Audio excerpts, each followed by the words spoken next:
వచ్చి ఇలా కూర్చోండి ముందు మీరు రండి కూర్చోండి అదేదో ముందే స్విచ్ ఆఫ్ చేసి ఉంటే సరిపోయిండేది కదా నన్ను కొట్టకుండా చచ్చిపోయాను కదే ముందే స్విచ్ ఆపితే నా పగ ఎలా తీరాలి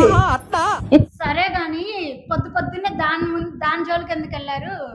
ఇవాళ నా రాశి ఫలాల్లో పట్టిందల్లా బంగారం అవుతుందని చెప్పారే అందుకని దాన్ని ఎదురుగా కనబడింది దాన్ని పట్టుకున్నాను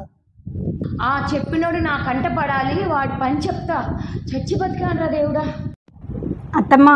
ఏంటి అత్తమ్మ ఏం కూర చేయమంటారు అబ్బాయిని అడగవే ఏం చేయమంటాడు అడిగితే మిమ్మల్ని అడగమన్నారు అత్తయ్య సరే నీకు నచ్చింది ఏదో చేయపోవే నేను ఏదైనా తింటాను కదా సరేనత్తమ్మ అమ్మయ్య వంట అయిపోయింది అత్తయ్యని భోజనానికి పిలుద్దాం అత్తమ్మ వంట అయిపోయింది భోజనం చేద్దురండి ఏం కూర చేసావే మునక్కాయ కూర వంకాయ వేపుడు చేశాను అత్తమ్మ వంకాయ వాత మునక్కాయ వేడి ఏం చేస్తాం ఇంకా ఊరగాయ వేసుకొని తింటాను పదా ఏం వంట చేయమంటారు అత్తయ్య అని అడిగాను బుద్ధిగా చెప్పచ్చు కదా నీ ఇష్టం అనింది తీరా చేశాకేమో అది వేడి ఇది వాతం అంట ఊరగాయ తింటే వేడి రాదేమో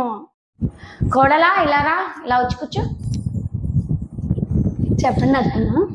కొత్తగా వచ్చావు అసలే ఇరుగు పొరుగు వాళ్ళు మంచోళ్ళు కాదు ఆ పక్కింటి పంకజం మరీ అబద్ధాలు కోరు అవును పొద్దున్నీతో ఏదో మాట్లాడుతున్నది ఏం చెప్పింది అదా ఏం లేదు అత్తమ్మ మీ అత్తయ్య దేవత లాంటి వారు నిన్ను చాలా బాగా చూసుకుంటారు చాలా మంచిది మీ అత్తయ్య అని చెప్పారు అత్తమ్మ అవునా అలా చెప్పిందా అయ్యయ్యో బాగా అయింది నాతోనే పెట్టుకుంటుందా అయ్యో వర్షం వచ్చేలా ఉందే త్వరగా వెళ్ళి బట్టలు తీసేయాలి ఏంటి చెల్లి అలా కంగారుగా పరిగిస్తున్నా ఏం లేదక్క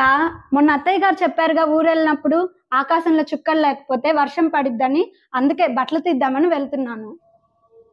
అవును చెల్లి చుక్కలు లేవు మరా బట్టలు తీద్దాం అవునక్క పద ఎలా